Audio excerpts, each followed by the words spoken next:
The Fall of a Dictator, the story of Mayor Dike. In the heart of Bonny City, where the tides kissed the shores and the marketplace hummed with life, a man named Dike rose to power. He was a man of ambition, and his rise was swift. At 45, he became the mayor of Bonny, and the city celebrated. There was hope in the air.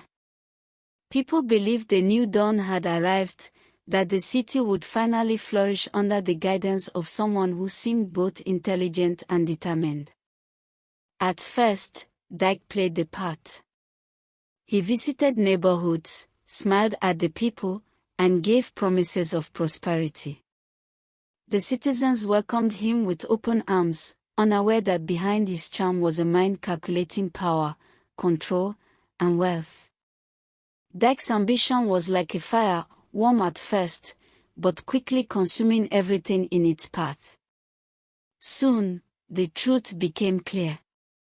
Mayor Dike was no servant of the people. He was a master of manipulation, using his office to amass wealth and influence for himself and his family. He discovered the perfect way to enrich himself: land. Bonny City, with its sprawling properties and unclaimed parcels, became his playground. Publicly, he would declare that certain lands were needed for government projects, speaking in polished tones and giving the impression of civic duty. But behind closed doors, the story was different. He would quietly convert those lands into his personal property, registering them in the names of his 2 sons, other family members, and close allies. No one dared question him. The police, the city council, and even local journalists often bowed to his influence. The city became a chessboard, and Dike, with a cold and calculating mind, moved each piece with precision. Friends who stayed close were rewarded with land and business favors. Enemies were destroyed, their homes torn down, their properties seized, and in some cases, they were forced into exile under accusations of fraud or felony. Dike City was no longer a home for its citizens. It was his empire. And in his mind, a man in power had no obligation to the people, only to himself. Years of unchecked authority emboldened him further. He adorned the streets with his image, built structures in his name, and called himself the Lion of Bonny. To outsiders, he appeared invincible. But power built on fear is fragile, and arrogance often sows the seeds of downfall. It was during one of his routine land grabs that fate began its quiet walk.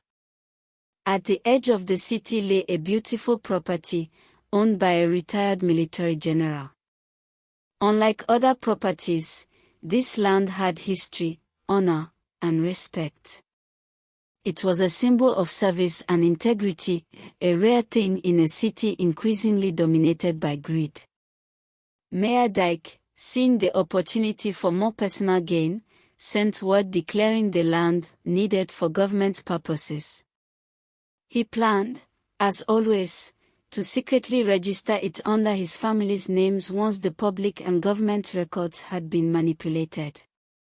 To him, it was simple: no one could stop the mayor. But he underestimated the strength of principle. A team of young army officers, led by Captain Is, was stationed on the property. They had been placed there to ensure that no illegal seizures occurred, that the land remained protected from corrupt hands. Captain Is and his team stood firm, unshaken by the mayor's reputation. When Dike arrived one bright morning, flanked by a convoy of police and aides, he expected submission. He stepped onto the property, head held high, the sun glinting off his polished shoes, his pride larger than life. But at the entrance, Captain Is blocked the way. A silent tension hung in the air. For the first time, Dike faced someone who would not yield. He commanded, threatened, and tried to intimidate, but the soldier remained unmoved. The police hesitated, unsure if they should defy their superior. The crowd, sensing the confrontation, began to gather at a distance. Whispers spread, "The mayor is being stopped."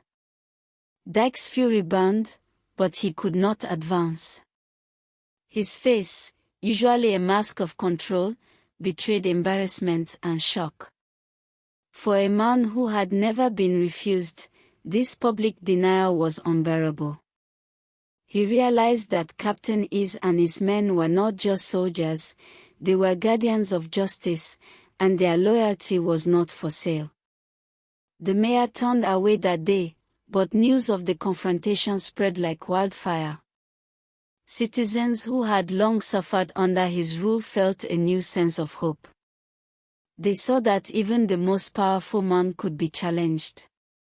Even the lion could be stopped. Public outrage followed quickly. People took to the streets in protest.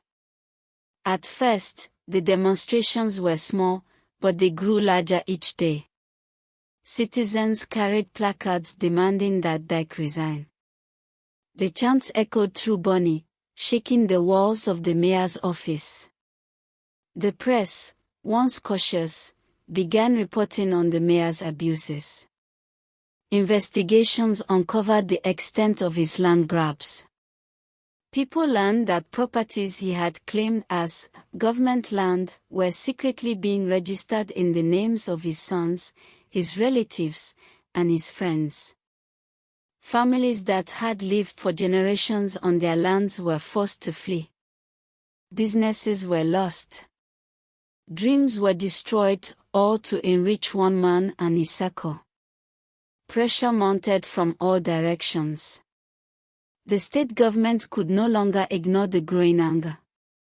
The public's voice became a tidal wave.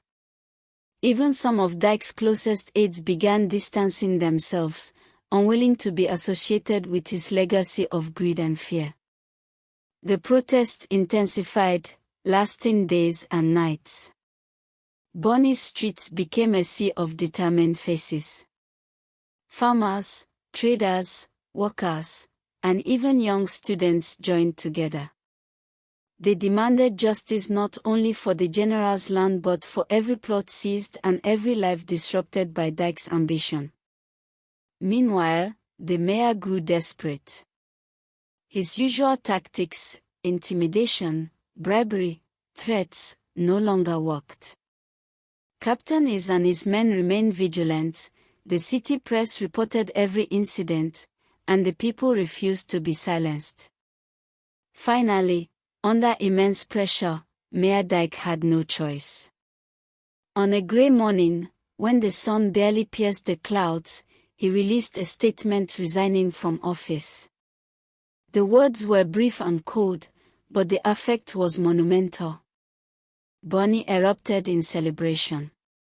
The lion had fallen. The man who thought himself invincible had been humbled. His convoy left the city quietly. The streets that once bowed in fear now thrummed with life. Citizens danced, sang, and celebrated the triumph of justice. The once dreaded mayor became a man in exile, living among the very shame he had forced on others. Dike retreated to his mansion outside the city, haunted by memories of his corruption. He saw the lands he had stolen, the properties he had secretly converted, and the families he had displaced. For the first time, he felt the emptiness of greed. The wealth he had accumulated, the favors he had granted to his sons and friends, all could not restore the respect he had lost. Meanwhile, Bonny City began to heal. New leadership emerged, cautious and aware of the lessons left by Dike's reign. The people remained vigilant, knowing that power without accountability is dangerous. They shared stories of Dike's greed and downfall with their children, teaching the next generation that respect, fairness, and integrity are the true pillars of leadership. Years later, the tale of Mayor Dike remained alive, not as a story of greatness, but as a warning. Citizens and leaders alike would say, power is a shadow. The moment you think it belongs to you, it slips away.